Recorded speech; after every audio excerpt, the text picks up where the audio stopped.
Welcome to Books and Ideas Audio, a presentation of the Vancouver Writers Fest. The Vancouver Writers Fest connects people to exceptional books, ideas, and dialogue through year-round programming that ignites a passion for words and the world around us. I'm Leslie Hertig, Artistic Director, and I'm pleased to be able to share this conversation featuring Carrie Jenkins, Silvia Moreno-Garcia, and Sam Wiebe in conversation with Rob Wiersema. This event was recorded in front of a live audience on Granville Island on October 20th, 2021, as part of our annual festival. The Vancouver Writers Fest carries out its work, including this event you're about to listen to, on the unceded and ancestral territories of the Musqueam, Squamish, and Tsleil-Waututh First Nations. This event, titled Hook, Line, and Sinker, features Carrie Jenkins with her debut psychological thriller, Victoria Sees It. Silvia Moreno-Garcia with her noir treat, Velvet Was the Night. And Sam Wiebe with his latest lauded detective title, Hell and Gone. They're in conversation with acclaimed best-selling author, Rob Wiersema.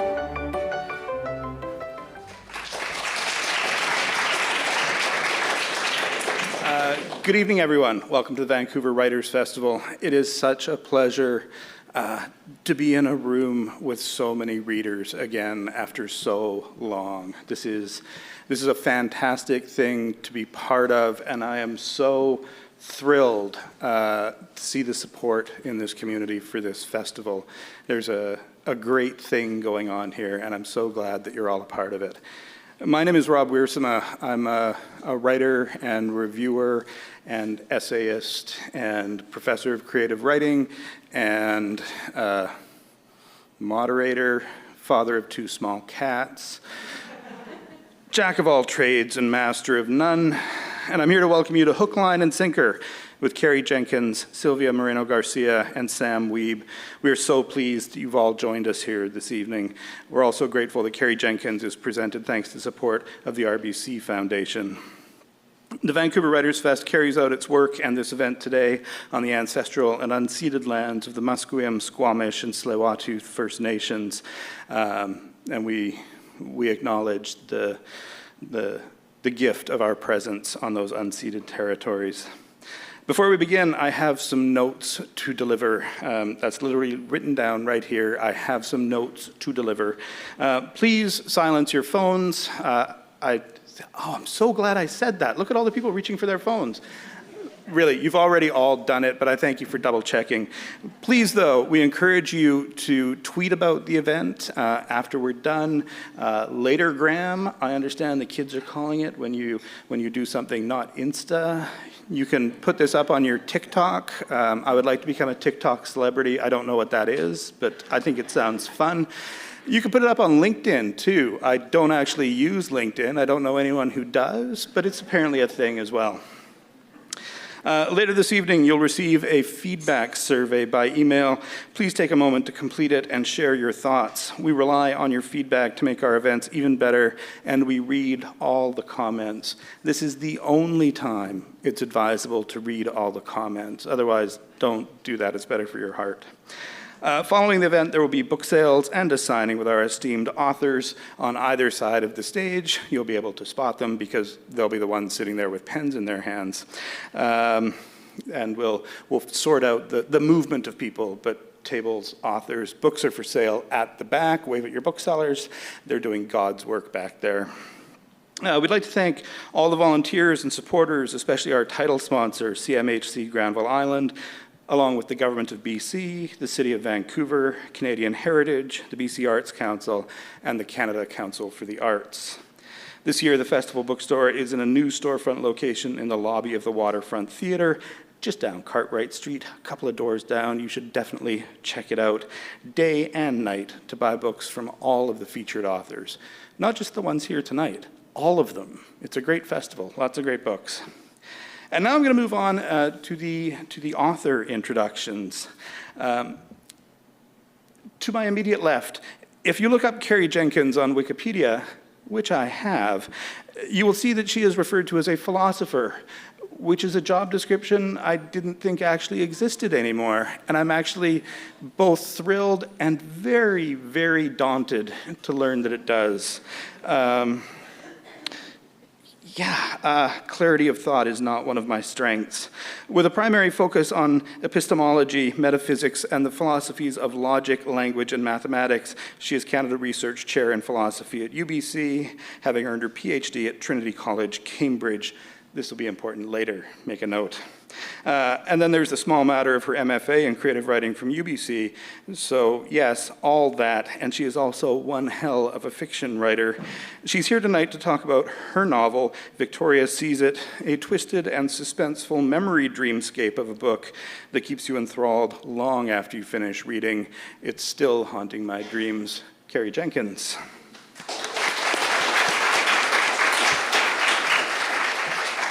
To Carrie's left, I was lucky enough to host Silvia Moreno-Garcia for a panel last night. It was terrific. It was a real treat.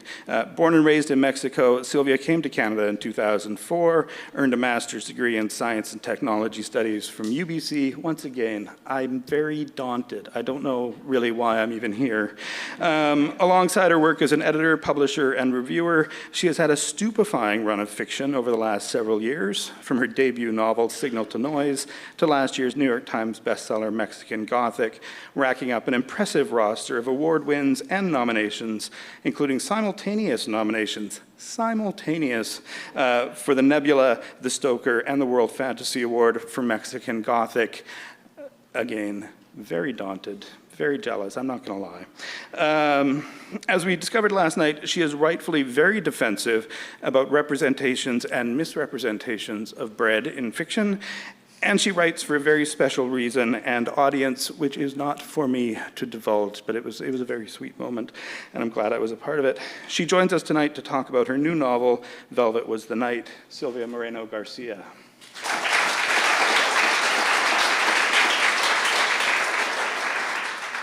And finally, at the far end, Sam Wiebe is one of the prime movers behind what has fast become one of my favorite new subgenres, Vancouver noir. It feels good to say it. Let's all just try that. Vancouver noir. It's lovely. It trips off the tongue. The editor of the Vancouver Noir anthology, Wiebe is the author of such books as Last of the Independents and Never Going Back, and the Wakeland novels, Invisible Dead and Cut You Down. Along the way, he's won the Arthur Ellis Award and the Kobo Emerging Writers Prize, and has been shortlisted for the Edgar, the Seamus, the Hammett, and the City of Vancouver Book Prize. A former writer-in-residence at the Vancouver Public Library. Last week on Twitter, Sam made a disparaging comment about panelists being asked about pantsing versus plotting their books. Yes, Sam, I saw that. I saw it. Bring it on. He's here tonight to talk about his new book, The Return of Dave Wakeland, Helen Gone. Ladies and gentlemen, everyone in the audience, Sam Wiebe.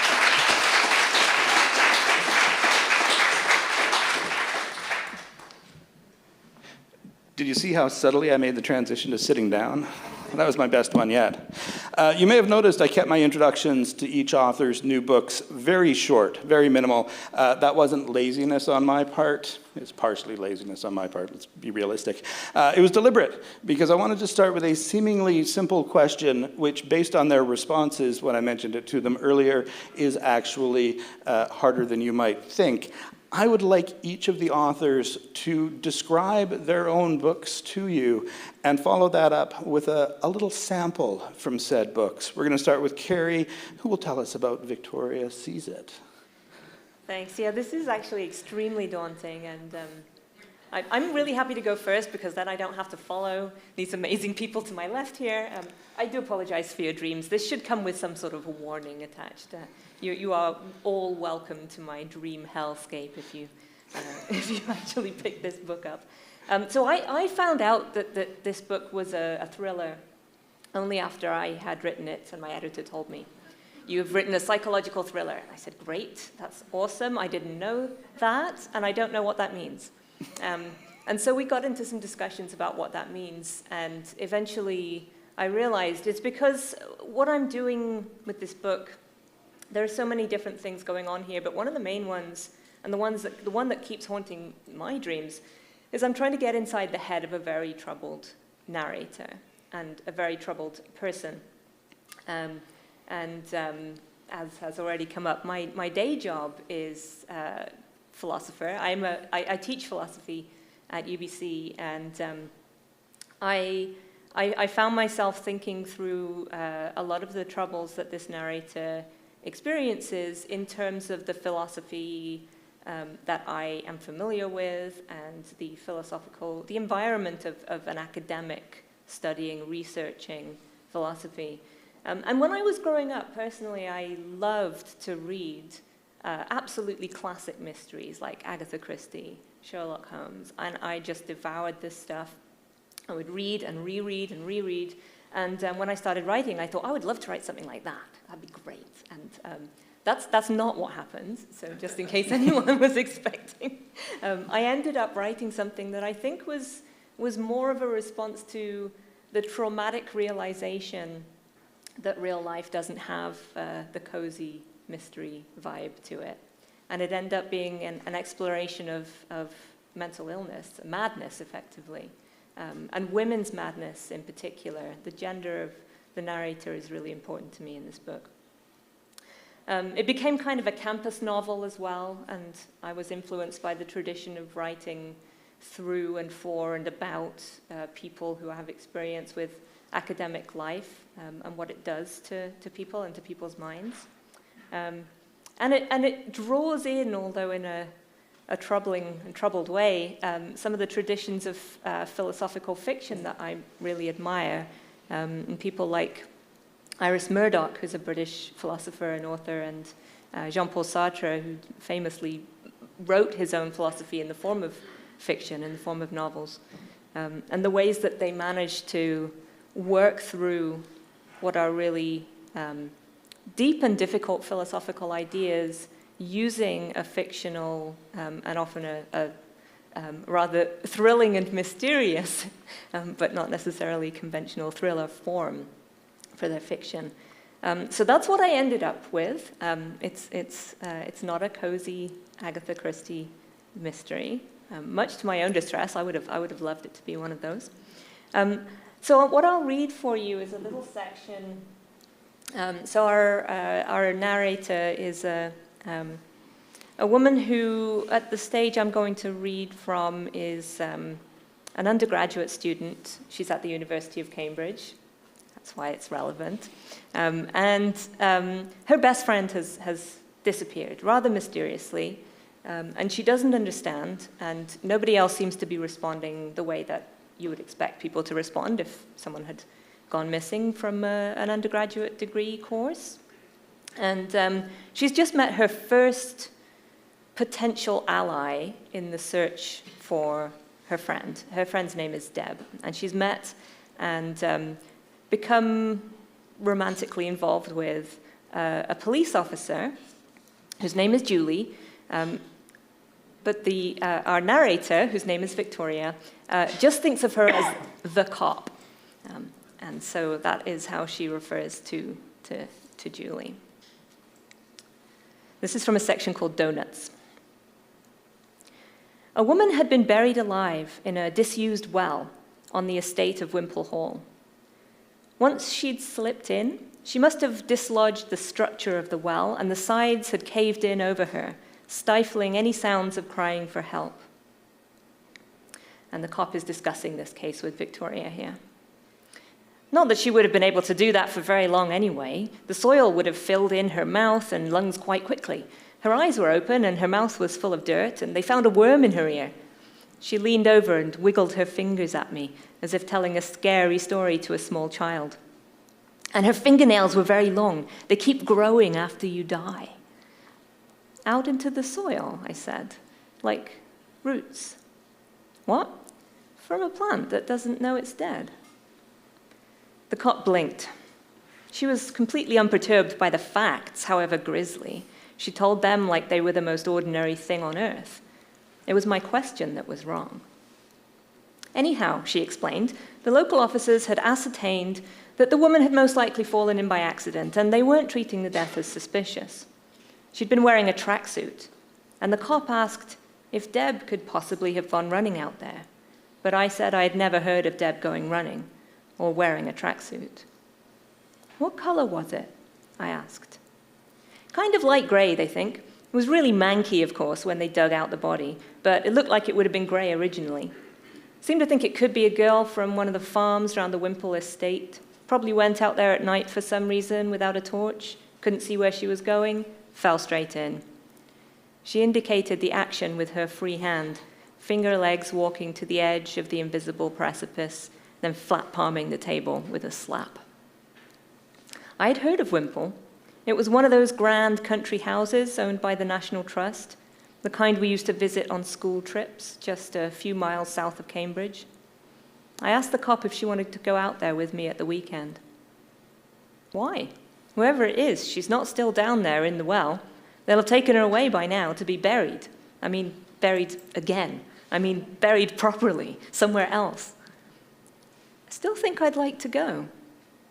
What for? I paused and smiled at the floor. You're a wise fish, I said. What? No wise fish would go anywhere without a porpoise? Oh, I know this one. That's the mock turtle. She nodded and smiled, and she looked pleased with herself. I bet the grounds of Wimpole are beautiful right now, I proffered, with all the autumn colors. She weighed this for a moment with a fake serious frown, nodding and rubbing her chin. Yes, she said eventually. That's a good porpoise. Okay, we'll go. She drove us down that Saturday. It was a soft day with thin sun, the kind that calls for wool scarves and thick socks. A short drive between flat, wide fields and big skies. We plodded round the woods and the farmland, inhaling air thick with rich scents of leaf mulch and cow dung. Good country air, my aunt would have called it. Damp oak leaves on our boots, we pocketed the green gold acorns and chocolatey conkers. We swiped at the last of the year's bumblebees, still making drunken demands of the dying berries and brambles. Time, gentlemen bees, I called, but then I felt a pang of remorse, knowing most of them would have no homes to go to after mating season. I had to keep stumbling into a half-trot to keep up with the cop, who was a good head and shoulders taller than me, with strong legs that she used to full effect. When we passed a tree stump covered in gorgeous bracket fungi, I jumped up onto it and swung my arms out wide.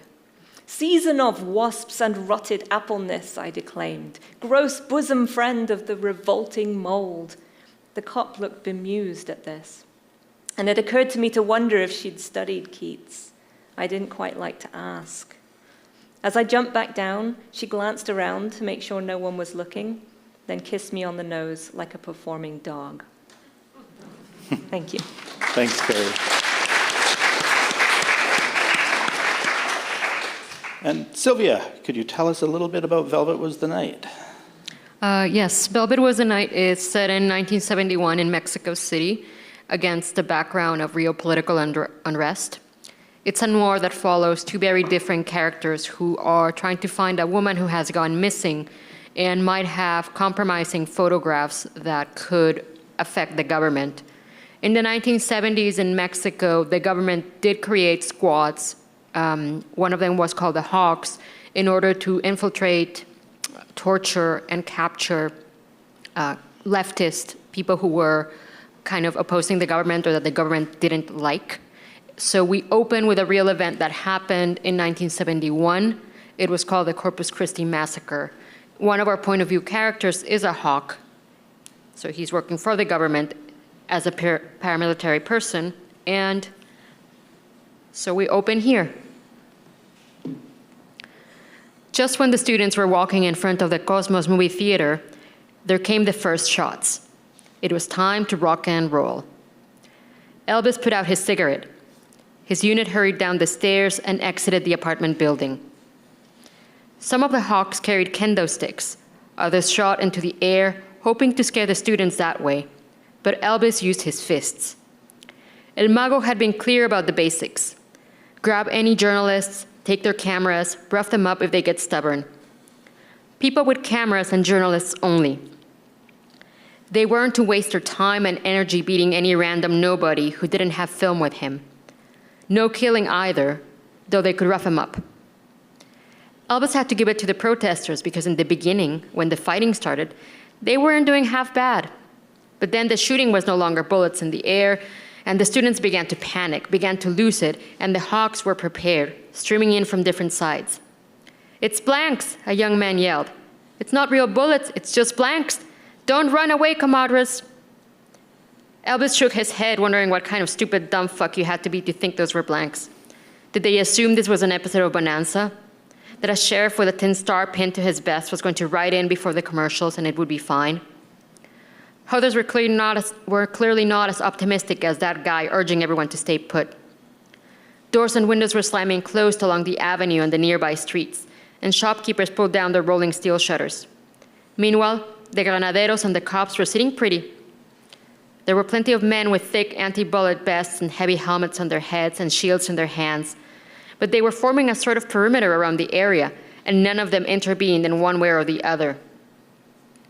Elvis grabbed a journalist who had an ID clipped to his vest, and when the journalist squirmed and tried to hold on to his camera, Elvis told him if he didn't let go, he was going to break his teeth, and the journalist relented. He could see El Güero wasn't being so polite. El Güero had another photographer on the ground and was kicking him in the ribs.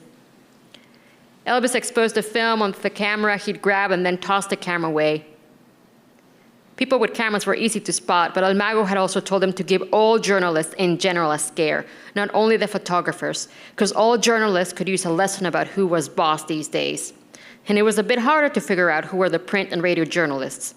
But the antelope knew all their faces and names, and he pointed them out when he saw them. That was his role. The other thing to keep in mind was that they couldn't let themselves be photographed, so Elvis spent half his time trying to spot cameras, trying to watch out for a flash, lest some eager little motherfucker get a good picture of him. Nevertheless, it was all going pretty much as expected until the sound of a machine gun blasted the air and Elvis turned to look around. That's it.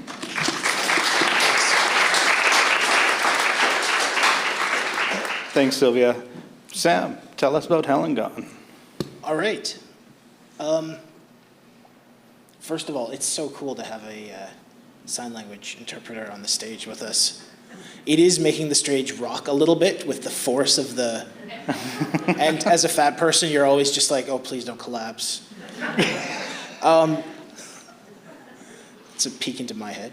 Well, I'll give you the pitch for the book. This is the third novel featuring private detective Dave Wakeland, who's basically like the millennial Jim Rockford, if you're old and like the Rockford Files like I do.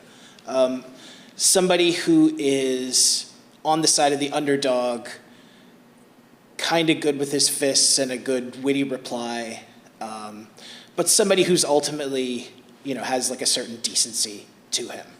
And this book puts him in a place where he witnesses an act of annihilating violence.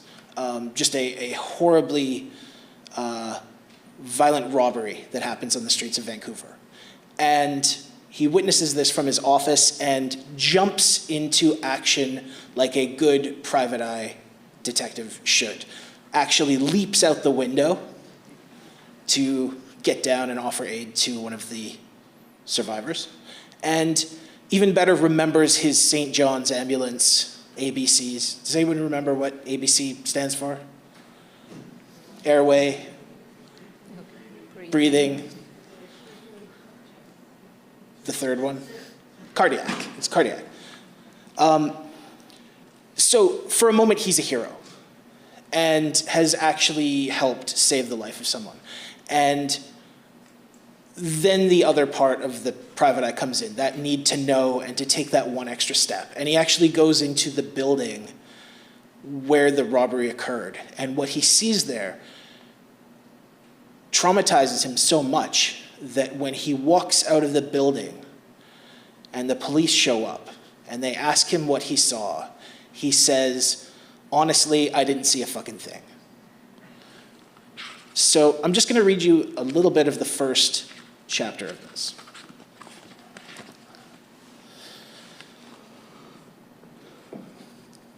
Fireworks let off indoors. At first I thought I might have drifted off, and the sound belonged to the tail end of some already dispersing dream. 5:15 in the goddamn morning, and I'd been up all goddamn night. I'd driven back from Hope in the early hours, chasing down a scaffolder who'd moved north, owing 5 months' child support. He'd been drunk and quarrelsome, and it had taken some bare-knuckle convincing, but he'd paid. Instead of going home and waking up Sonia, I'd driven to the office. The plan had been to write up my report, make tea, and fall asleep, in whichever order those things happened to come. The half-finished document lay in front of me, and if I dozed off, it was only for a second. The small office was still, the only sound the burble from the zojirushi, heating water for tea. Quiet, too, outside, with dawn just breaking behind the new office towers of Chinatown. I could hear the diesel drone of a vehicle idling in the street, and the groggy gabble of commuters waiting for the first bus of the morning. The office was on the 3rd floor of a brick tenement on Kiefer Street, surrounded by larger, newer, prefab structures. The office window was wedged open with a copy of Kim Rossmo's Criminal Investigative Failures. Over the frame, with its trench of pigeon spikes, I had a view of the 6-story office building across the street. Locals had christened it Gentrification Central. A panel van idled to the left of the building's entrance, late 90s vintage, painted a lusterless black, exhaust dribbling from its tail. The engine made guttural sounds like the phlegm-clearing horks of a smoker. Sorry, Robert. The windows were tinted, so I couldn't see inside. I heard it again, the muffled boom of fireworks coming from inside the building across from me. Ripples of sharp bass echoes, erratic, that could be felt through the morning air. Then heavier sounds that grew louder till they shook the panes of the glass-fronted lobby, a shattering sound. Then nothing but the rev of the van and a chirp of confusion from the bus stop. During the lull, I noticed the fissures in the glass doors. Not fireworks.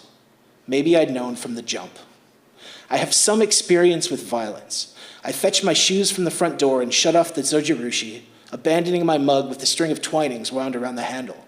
As I laced one shoe, I glanced out the window and saw a figure emerge from the building, soon trailed by others. Each of them was dressed in the same deep blue janitor's coveralls, their faces masked, thick gloves on their hands. The first figure out held a pump-action shotgun and walked calmly to the van as if he were guarding it. He changed direction as he noticed the 2 commuters who'd ventured into the street. Black neoprene covered the bottom of his face, the bleached jaws and fangs of a skeletal dog stenciled over his mouth. When he spotted the commuters, he swung the barrel of the shotgun toward them. I felt the breath steal from my lungs. The commuters had first made a communal sound, almost a swoon, that in the aftermath broke into separate sounds of panic and agony and fear. A male voice stuttered and sobbed as a keening rose up from the street, a sharp slurp of breath from someone in pain. During all of this, I hadn't moved from the window. One shoe still dangled stupidly from my fingers. I became aware of it, blinked, let it fall to the office floor. I muttered to myself words that felt empty and inadequate even as I mouthed them. Oh, shit, what am I going to do? I have some experience with violence. Nothing like this. I forced myself to breathe. Then I went out the window. Thank you.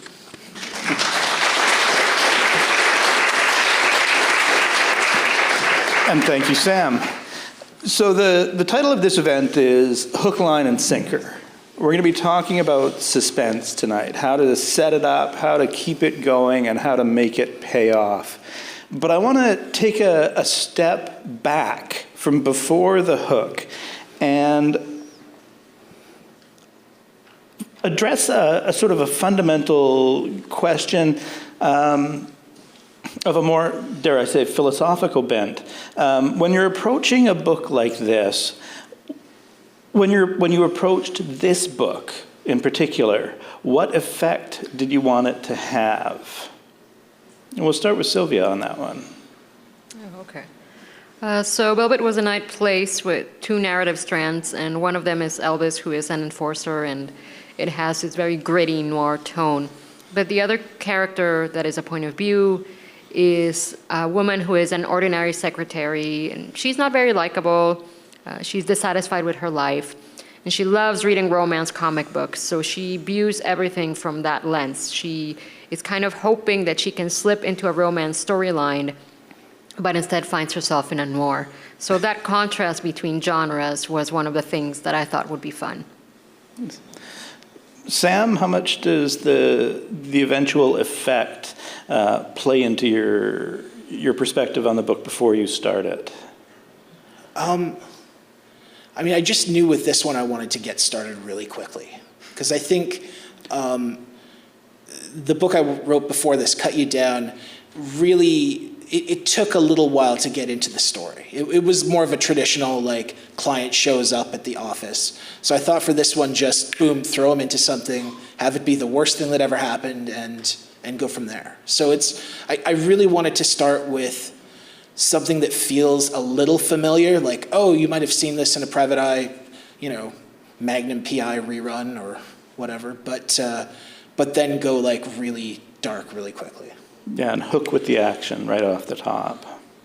Hook, line, and sinker. and sinker. There you go. Now, Carrie, it's interesting that this wasn't, that you were surprised that this was a thriller. When you were writing it, what effect did you want it to have, if not a suspenseful psychological thriller? Yeah, so the way that this book got written was through the voice of the main character and the narrator. And so really it was a matter of giving that voice space to expand and tell the story that it wanted to tell. And this was the one. Like I said, it's not the one I would have liked maybe, but it was the one that it had to tell. And so a lot of it, my role was to sort of sit back and let the voice tell its story. And the reason the novel ended up with the title Victoria Sees It is because it is all about how Victoria sees things, the world, how she experiences them. And it just turns out that is scary. It's very scary. I don't mind telling you. That's not a spoiler. It's quite... There's a skull on the cover. I mean, there's a clue. Oh my God, there is a skull on the tiny little skull. Yeah. Okay. See, as a writer, I often don't pay attention to covers. Quite often the books I read don't have them. Like this is... Oh, this is the version of Sam's book that I read. So I don't normally pay attention to covers at all as a result of things like that. So that's very cool.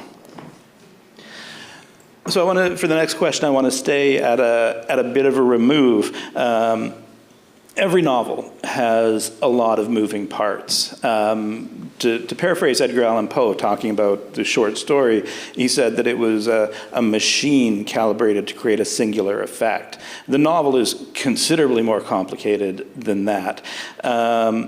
And everything needs to be completely calibrated and in sync to make it work. Do you find it better to plan these elements out in advance, or do you find they come together spontaneously in the writing? Hey, Sam, would you like to take that one? Sure. There's no answer to this question that won't sound pretentious, so I'm just going to give you my take on it. I don't plot extensively, but I do like to just have kind of a rough outline of where the story's going. Kind of like if you were playing jazz, you would know the chord changes to a song. And I did play jazz, so I know a little bit of, again, like a little pretentious, but that's sort of what I try to go with. Just know where it's going and then stay with the characters, and if they go somewhere else, then the story goes somewhere else. That's a good answer. And did you notice that I managed to work the plotting pantsing question in? I did that just for you, by the way. Carrie, it sounds like this was very much an organic process for you. Is that the case? It was, and so what happened was that I ended up with piles and piles of half-scripted scenes and basically a murder board with attempting to draw what the chronology would have had to be for my character for this to be a story that made any kind of sense. So I had to sort of plot. I had to work back to the plot from the story as it was revealed by listening to the voice of this central character, which was work, but it came at quite a late stage in the process. Okay. And Silvia? Yeah, for this one I had a calendar. Everything happens in a short amount of time, so every chapter was a day of the week, and this is a real historical thing, so I had a calendar from 1971. I needed to know exactly, what I was doing in every day, so I couldn't make it up. Yeah, and you were talking last night about how, like the historical research in the newspapers that you had. So I suspect that was part of that, plotting it out on the calendar as well. Yeah, what was going on in the newspapers that day might influence what happened or didn't happen in a chapter. Right. Because I couldn't have the president give a certain speech when he hadn't given it. If he had given it, in September, not in July, then I couldn't mention that sort of thing. Yeah, cursed historical accuracy. So moving on, we've got the sort of overview. We've got the initial hooks. One of the keys to suspense I've found is giving the readers questions early, but holding off on the answers for as long as you can. And there's a good way to do that, which feels organic and natural, and there's a bad way to do that, which pisses the reader off because they know you're holding back and they hate you and will never read your book again. None of you are guilty of the second kind. But how do you deal with that withholding of information? How do you work that logistically as you go through? Like, we're into nitty-gritty craft stuff now. So, Carrie, why don't you tell us how you avoid pissing the reader off? I'm not sure I do, to be honest with you. It's one of the questions that I'm self-consciously playing with. To what extent can I get away with this lack of specificity? And because the story comes entirely from the perspective of one character who is, let's be honest about it, she's like the least reliable narrator you could imagine. It is organic to withhold in the sense that she just doesn't know a lot of things. This character who's speaking to you doesn't really know, sometimes literally doesn't know what's going on around her in sometimes quite scary ways. One of the other tricks that I use in this book is I have a secondary narrator voice who is visually distinguished because you see her voice is in italics. And so sometimes I can use that secondary voice to slip in between the main narration and just deliver a little bit more of context or contextual clues about where we're going without having to give the main narrator voice more to say than it really should have had. So there are these kind of writerly tricks you can sometimes get away with, a secondary narrator or changing the point of view of your character. That can help with dealing with how much information is being revealed at the time, but having a good editor is really helpful as well. Shout out to Hayley Cullingham at Strange Light. There's a wonderful, there are a couple of wonderful moments in the book where Victoria receives information, but the reader is starting to sense that something is off while she's not entirely aware that it's off.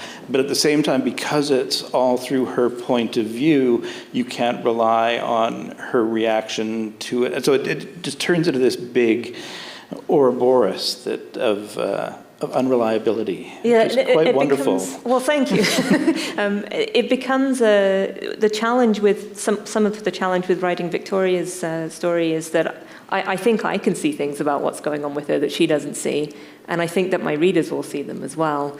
Actually, I was really inspired by some other contemporary writers. Maybe we'll talk about this We'll talk about that later. But there were really good examples of how to do this out there, and so I was kind of gripping onto that idea of the ways you can convey something unspoken through what a character is noticing and isn't noticing that she really should have noticed.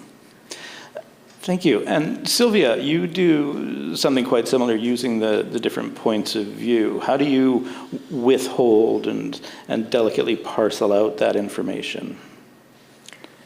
There's a Scheherazade trick from 1001 Nights where she told half of a story and then stopped and then told the other half in the morning. So I do that in several chapters where I switch from one point of view to the other in an action point of view, generally from Elvis over to Maite. And I do it like that in this one a number of times. Mm-hmm. And you also have one of the best, not quite MacGuffins I've seen in contemporary writing. And that I think helps with that unanswered question. There's something that all the characters are in search of, and nobody's entirely sure why, or nobody's entirely sure what it is even. And that's quite a wonderful approach to that parceling out of information. It's really, really effective, and especially when it comes with both points of view. Yeah. What about you, Sam? Man, that's so tough. Like, you're not giving me the easy questions. Well, I mean, this is a book written in the first person. So all you have is Wakeland's point of view, what he knows. And like every detective novel, the main character starts totally clueless. There's just people trying to hurt him and people looking for things. And, he's really thrown into the midst of it. And at the same time, there's the inner turmoil of, I mean, basically, like, I'm a tough guy. I should not have to deal with these weird feelings and fears, and, I should be out there solving this. So just trying to do what Silvia was talking about, of, like, sort of, like, switch back and forth, but between the case and then what's going on in his very messed up head. Yeah. And I think really the key is what you've said about the detective form, because you as the author know what's going on. But what I admire about the novel and about Wakeland is everything's on the page. All of the clues are there. There's none of the sort of fast and loose where, and then I didn't tell you about this 100 pages ago, but I have this.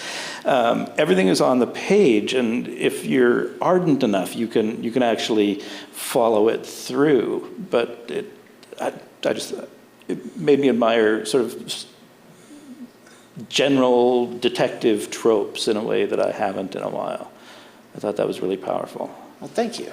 Yeah, it's really, that's the form that I love. Like, I love all those old, the Raymond Chandler books, and Sue Grafton, who is kind of underrated now a little bit. Walter Mosley. So, like, those are the people that I look up to, and they always had really strong characters and really strong stories. Like, you really want, you want the characters to pull through, and you also want to get answers to the mystery. So just trying to balance those things, I think, is what I go for.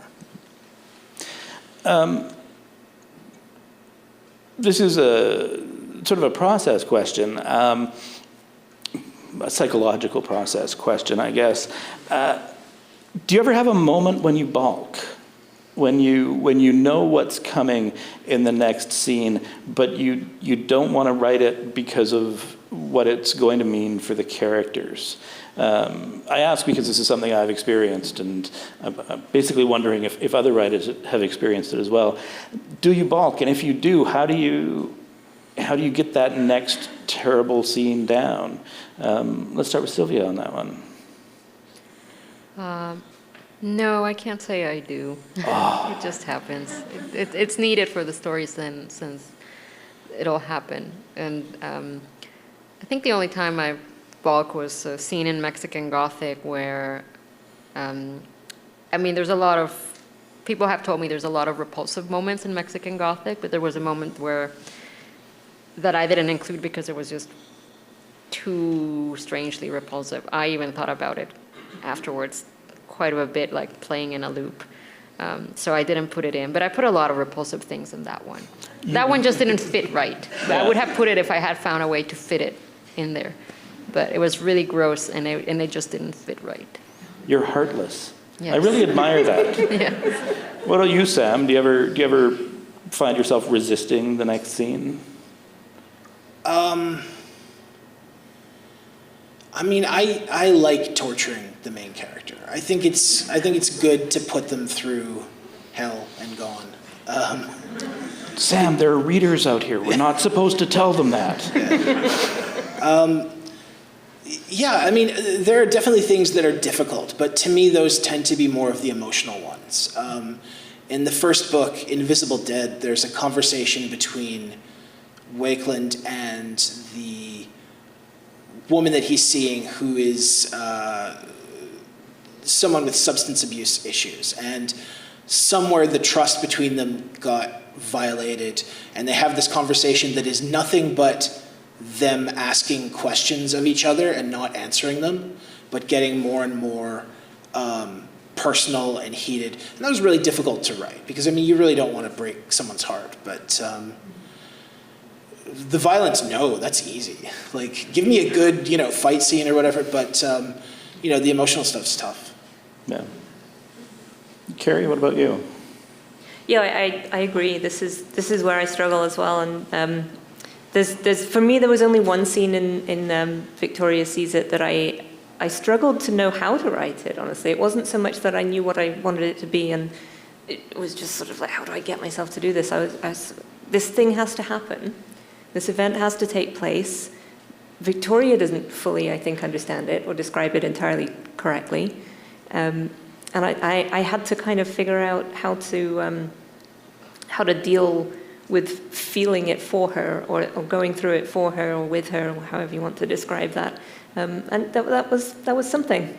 It was something. I don't know the answer to your second question about how you get yourself to do it. You just sort of, it has to be done at a certain point. It's part of the story. It's you hitch up your grown-up pants. Yeah, you put on your big girl panties. It's the truth, and I mean, even in fiction, there's a truth to these things. And if you want to tell the whole truth, you're going to have to, tell the hard parts. Yeah.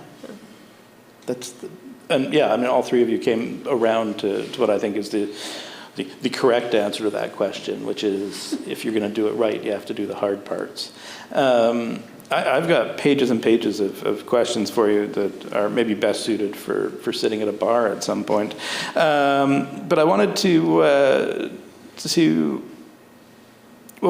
we touched on this, I think you touched on this earlier, Carrie.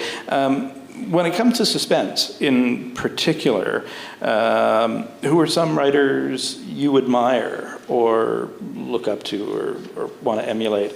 And if you're feeling brave, maybe a writer or two who people think you should look up to and admire that you maybe don't so much. Anybody want to start on that one? Oh, let's put Sam on the spot. What the heck? All right. Writer I admire, Patricia Highsmith, I think, is... Noise.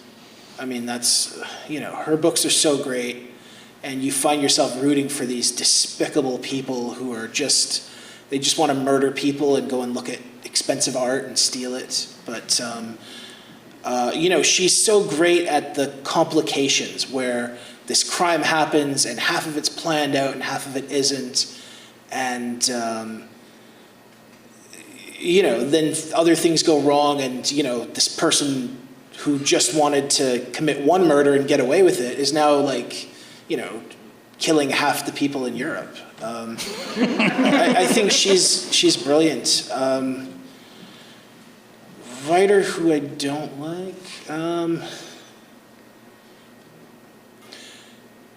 Will you all promise not to tweet this?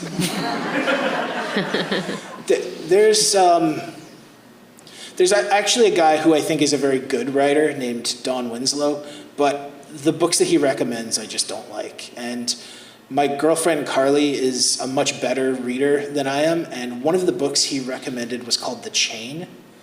And that guy is a great, his other books are good too, but The Chain was I did not like it. That's Adrian McKinty, author of The Chain. That's funny. That's one of those books that I thoroughly enjoyed in the moment, and then I felt a little dirty afterwards.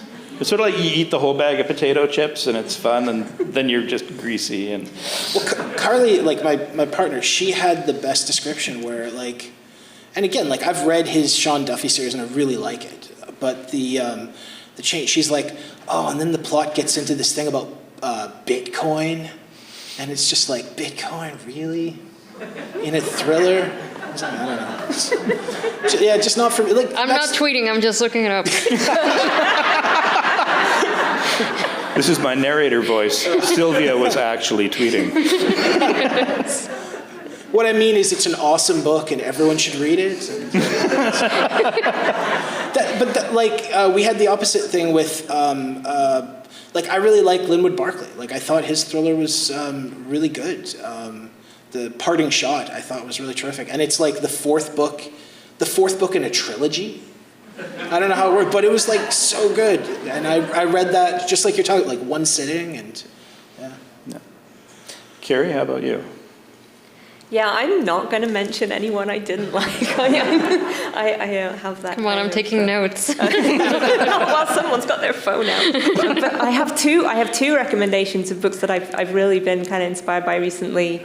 And so they're both actually, I realized as I was thinking about this, they're both very British. And my book is set in the UK too, and I think something about this genre and Britishness that have gotten themselves associated in my mind. But anyway, I was on a panel over the summer with a writer called Nadine Matheson, who's just written a book called The Jigsaw Man, which is set in London and is very violent and brutal in all the best ways, and also has just really compelling and to me very, very realistic British character and context that I just really enjoyed. The other book that I was going to mention is called Eleanor Oliphant is Completely Fine, by Gail Honeyman, and it's not a thriller as such, but I find it very thrilling and mysterious in the same kind of way that Victoria sees it tries to be, which is that the whole time you're trying to figure out from within someone's potentially quite messed up perspective what is going on with the world, and that's also set in the UK in ways that are really convincing and compelling to me as someone who's kind of nostalgic for their former homeland these days. And you're sure you don't want to give us a pan? I really don't. Oh. I won't call you a coward. Well, let's hear yours, shall we? I have two, but I'll come to them at the end, in case anybody else has them. Fair. Sylvia. Oh, I really like Charles Williams, who is sadly out of print these days. He wrote Hell Hath No Fury, which was adapted as a hotspot, and a lot of other things were adapted back in the day, and then you can't find him anymore, which is sadly what happens to writers. We're here for one moment and then gone. And I don't like cozy mysteries, so things that I called murder and anything called murder and muffins. That's not a real title, I just made it up. It probably is, though. Yeah, it probably is. Murder and Muffins, book 1 of the pastry, serial killers. I don't like that combination of twee and violence that some people seem to really like. I like it. Yeah. Just can't write it. Because I said I would answer, so you understand, these are both books that I thoroughly enjoyed as I was reading them, and the moment I finished reading them, my estimation of them went down somewhat.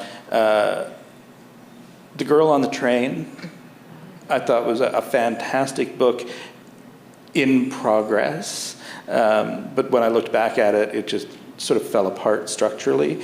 And the same structural concern for the first Inger Ash Wolf book, which played with time in a way that I thought was unfair to the reader. I was projecting when I said that holding stuff back from the reader pisses them off, because it so pisses me off. I just don't play games with the reader where you get caught. Because the name of the game is to play games with the reader. Our job as writers is to hook them and to carry them through for that big payoff. And that's where I want to finish tonight, because each of the books has a big payoff. And in each of them, it's not entirely what you expect.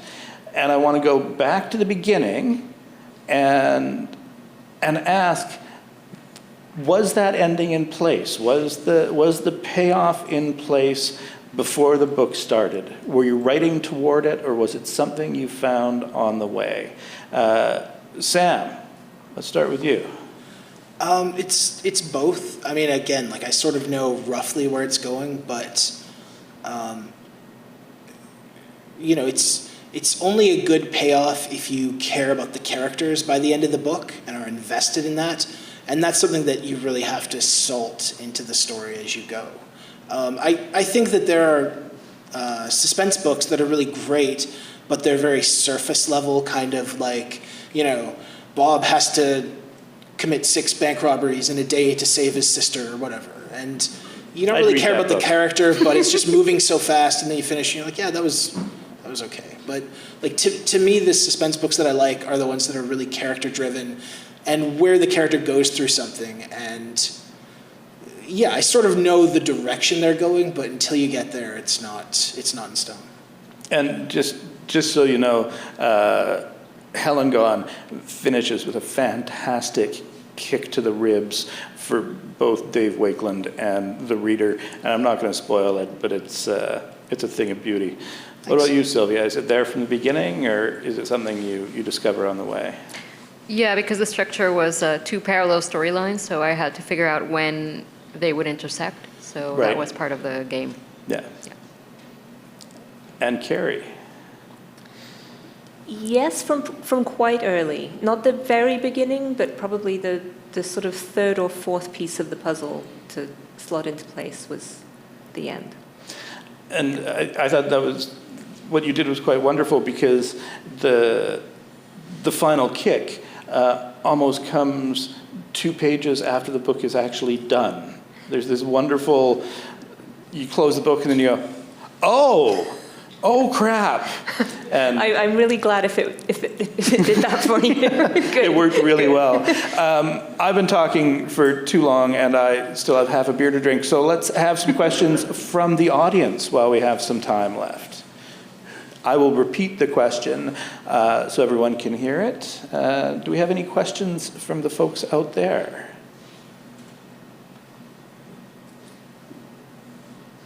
See, I always think we should plant someone in the audience just to get over that initial awkwardness.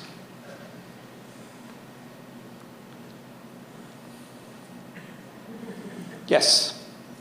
How long did it take you to write the books? How long did it take each of you to write the books? Carrie? So this is my first novel, and people always say really that's the one that takes your whole life to write, and then after that your next one can only take a few years. That's a little bit true for this, to be honest, but in terms of when I first started putting the pen to paper or fingers to keyboard, I think about 5 years. Yeah. Silvia? I never remember. I'm fast, so probably 5 months. I was going to say, like, you're just being polite when you say you don't remember. Yeah. Well, it bleeds. Research bleeds into writing. Yeah. No. So research first and then start writing. But sometimes it bleeds over, and I can't remember when I actually started writing and when I stopped looking at files. So yeah. And that's Stephen King always said that a novel should take a season to write. So you're about on course. Yeah. For that. First draft. Yeah. Sam?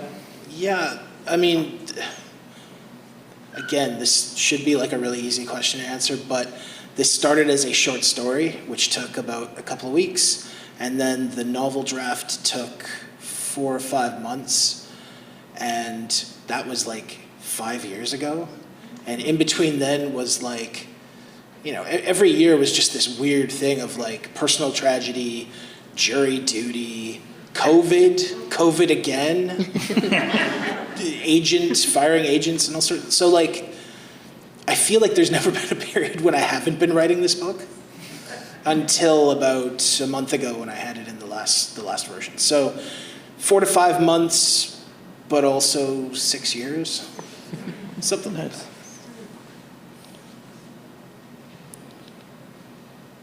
I'm looking for hands. I'm just going to start calling people at random if I don't. There's someone over there. Over here. Was lockdown good or bad for your writing practice? Yeah, I can say my husband lost his job and I became the only breadwinner, so it was good in the sense that I just had to write a lot more and finish it quickly because we needed to get a new contract for me. So I finished the book really fast. I think I finished it in 2 months. something else that I was working on. Yeah, because we needed the dough. Nice. Yeah, it's all real here, people. I'm not rich. Sam? You know, the first year of COVID was so difficult because I lived in a very small one-bedroom East Van apartment. I ended up teaching online, so I didn't lose my job, but I was now teaching everything over Zoom. And Carly was doing the fourth year of her electrical apprenticeship BCIT program. So she had to study in the bedroom on our patio furniture, and she couldn't take bathroom breaks or else she'd be on camera going in and out in my English class. So that really sucked. Then we moved, and it's been so great. I now have an office for the first time ever, and every day just get to write. It's like the greatest. So yeah, 2021, way better than 2020. Carrie? Well, I mean, I had a small existential crisis and breakdown, so that wasn't the best and most convenient thing for my writing process. But after that, it got better. I had a period where I genuinely couldn't write, and fortunately I was on leave from my day job for most of that time, and I kind of taught myself painting and visual art just so that I'd have something else to do instead of writing. But the writing came back. It was just there was a window when I couldn't imagine the world I was trying to write into, because I actually just genuinely couldn't imagine the future very clearly. I had no idea what it was going to look like and what the people in it were going to look like, and so I felt like I couldn't talk to them, and that really shut down the writing process for me. But it's been getting back as I've gradually gotten, more of a sense of what the future might be, and that there'll be one. That there will be one. Yeah. Yeah, I think COVID worked for me because one of the things that I had told my friend, and she never kind of believed me, was like, always have a bag of rice under your bed in case you need to eat it one day. And when COVID happened and Canada closed down, she phoned me and she said, Silvia, I thought you were crazy all those years ago, but you were right about the bag of rice. You just need a roll of toilet paper as well. Yeah. Well, you get creative. What are bad books for? I was just going to say.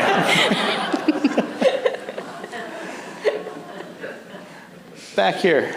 What do you do when you just don't know if it's too obvious or it's not obvious enough, and you're just staring at it and you don't know, and how do you just move on and say, look at the editor, look at it? Like, how do you know? What do you do? How do you deal with the question as to whether something is too obvious or not obvious enough? Do you mean with regards to like a mystery solution? Yeah. Get somebody to read it. Like I have a really good girlfriend who's very forgiving of reading some first drafts. But I think also it's good to make sure that the book works even if the person guesses. Like if it's a good book and the mystery is not as surprising, it's still worth reading if the prose is good and the characters are good. So, but that's really where, as a writer, you have to start trusting other people and seeing if it works, and being willing to rethink things if it doesn't. Yeah. Silvia? I can never guess who the killer is in a murder mystery, so I'm not good at that. That's why I write, I guess, noir, which is a different kind of thing, so that I don't have to leave clues. But yeah, I never know. To me, it's always the butler. The butler did it, even if there's no butler in the story. It must have been the butler. Yeah, he's pretty shady, that guy. Yeah. Trusted readers are the thing, and I think over the course of a writing career or process, one finds who those people are, and they're very important people. I know some writers who they really only have one or two, but they'll turn to those people every time, and they'll run the draft by them, and if they don't know what it is, then they'll be like, this is not obvious. So it's kind of like finding your instrument, your calibration instrument in somebody else's reading of your work. And I'll just add, I've got a first draft of a mystery, and up until the final 2 scenes, I didn't actually know who the killer was, and that seemed to work for me. Or it didn't. I'm not sure. Everybody had motive, everybody had means, everybody had opportunity. Other questions? Oh, right in the very front. When people write, I think they're expressing something for themselves. It's not just a purely intellectual thing, it's an expression of being, let's say. So, for each of you, how come you chose this particular genre? Like you could, there's many other genres. What is it about you that you were expressing through this choice? And could you imagine expressing it using another genre? The question is about elements of self-expression in writing, and how does this genre reflect elements of yourself, and could you see doing that in other genres? Because it's such a straightforward question. We'll put it over to Sam first. Well, it's definitely, you're absolutely right that self-expression is at the heart of it. But to me, that starts with the reading. The books that I love, that I go back to, that I can reread, that I, was reading at way too early an age to be reading books with that much sex and violence. Those are the ones that I want to emulate. Those are the ones that I come back to. So there's something about that genre. I think the private eye novel, it's always about the city, and I love the way that cities change, especially Vancouver. So that's something that I like to put in the book, just because, today, I was taking the SkyTrain in, and I was feeling a little glum, and then we kind of hit the Granville Bridge, and you're just like, damn, this city is really fucking cool. It's changing, but it's also there's some things that are actually a lot nicer and better. So I don't know, there's just something about that genre that grabbed me, and, words cannot describe why, I guess. Silvia? I like to change genres with each one of my books, so this one was a switch from my previous novel, which was gothic horror. It's partly an intellectual exercise. Sorry, I have a speech impediment that sometimes manifests. But in this case, I just like to jump from one thing to the other and kind of exercise that muscle. The challenge of seeing if I can do it is a really big part of me and the kind of types of novels that I decide to write. And Carrie? I am also write nonfiction, some of which is very dull, dry academic nonfiction, and some of which is nonfiction that at least tries to be a little bit more readable and legible, and poetry as well. So I kind of feel like, I actually think it's fair to say I experience myself as a fairly splintered person, and each of these reflect different parts of the broken mirror, and this is sort of what showed up in the fiction version of that. I like the question. Back there.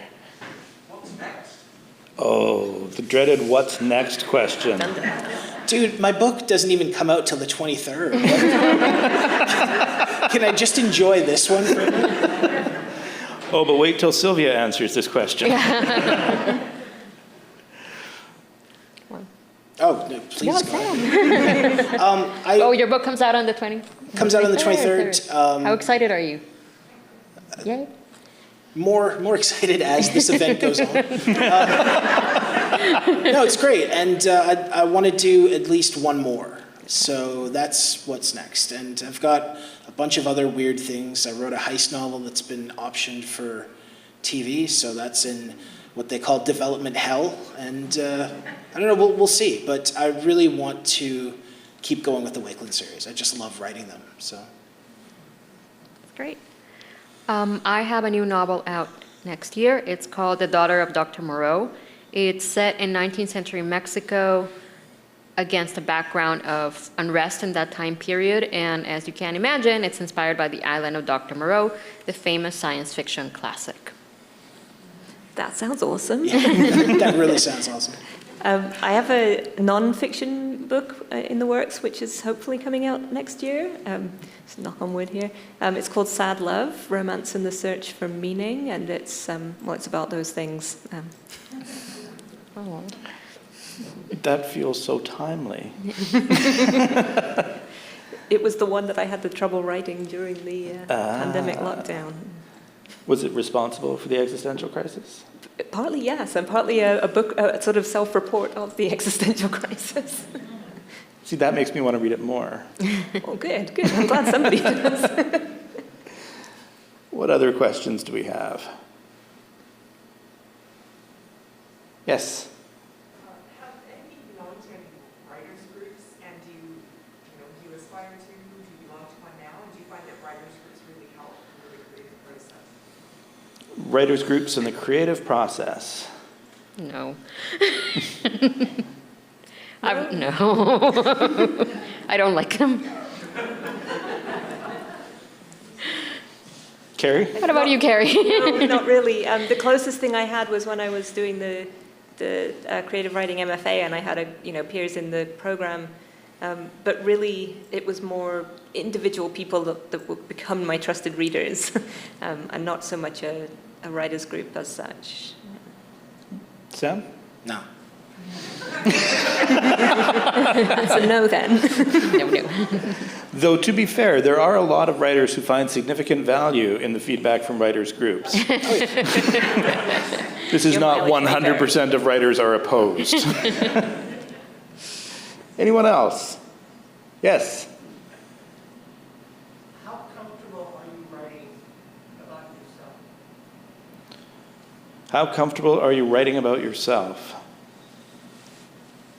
Really boring, so probably not. My life is not very interesting, except that I right now have a lot of back pain because of an injury, so I'm just dying to go to the bathroom and take a pain for the pill. You didn't need to hear that, so you see how boring it is. So it's better to write about like noir and political gangs and people infiltrating student groups, because otherwise you get this kind of disclosure. Sam? Yeah, I mean, I think there are aspects of myself in all the books and all the characters, even the bad ones. But I have like a newsletter, and I've started putting stuff in, and every month I'm kind of just struggling. Like, what do people want to hear? Do they want to hear my review of like the new like Clint Eastwood movie or something, or like it's like I don't know. So I just try not to be boring, but I think the interesting parts come through in the books. Carrie? I'm okay with it. Yeah, I've sort of gotten more okay with it over the last 10 years or so. But because I write nonfiction, you end up doing that in a way that's very obvious and that you can't really conceal. Like when you're writing fiction, you can kind of change the color of someone's hair and the color of their overcoat and pretend that they're a completely fictional character. But when you're writing nonfiction, you are beholden to the literal truth, and everybody knows that you are. So that I've gotten pretty comfortable with it, to be honest. I don't have any qualms. I do struggle again with this sort of walking the line between sharing things that are of value to others and just the plain old navel gazing. It's a difficult line to find sometimes. And so many writers never find it. Right?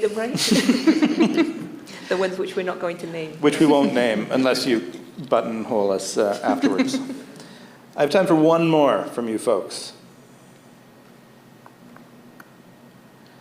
Then I will finish off. One of the reasons I love coming to festivals like this and listening to writers like these fine panelists is because I come away with a reading list that is going to take me until my mid-90s to finish. And I suspect I'm not alone in looking for additions to my reading list. So I asked these fine folks to come up with a recommendation or two of books they've read recently that they would recommend you read. They don't have to be in this genre, they don't have to be in any genre, just something they really liked and they would like you to try out. Carrie? Ooh. So in addition to the ones that I mentioned earlier. Yes, in addition to those were two like, separate questions. Yeah. No, I also I've read recently more of Iris Murdoch's novels, and they're not for everybody, but if they're for you, you will love her. So if you like big ensemble casts with lots of characters kind of moving around doing complicated and morally questionable things to one another, then you will like them. That's what she does. And if you like the ocean and watery metaphors. Sylvia. I'm looking at this one. All That Is Secret by Patricia Raybon, which is a 1920s murder mystery with an African-American lead. And like I said, I always think it's the butler, so this person actually knows how to write those kinds of things where it's not the butler. And Sam? The last couple of books that I really loved were the Cromwell books by Hilary, is it Mantel? Yeah. Really enjoyed the first two. I haven't read the third one, but not always into historical fiction, but damn, like just from the first page, you're like, I buy this world. It's really well written and crafted. Yeah, those were great. Wolf Hall and Bringing Up the Bodies. Bring Up the Bodies, and then The Mirror and the Light I haven't read yet, but I'll recommend it anyway. So. Yeah. Well, it's the third in a trilogy. You gotta do it. I mean, no spoilers, but. and we should say your own. Black Feathers is that was a dope book. Oh, thanks, man. I appreciate that. And now I'm going to feel a little cheap coming back with my recommendation is that you take this opportunity tonight and pick up the books by these fine authors they've been talking about all evening. From the far end, Sam Wiebe, Silvia Moreno-Garcia, and Carrie Jenkins. Another round of applause for them, please.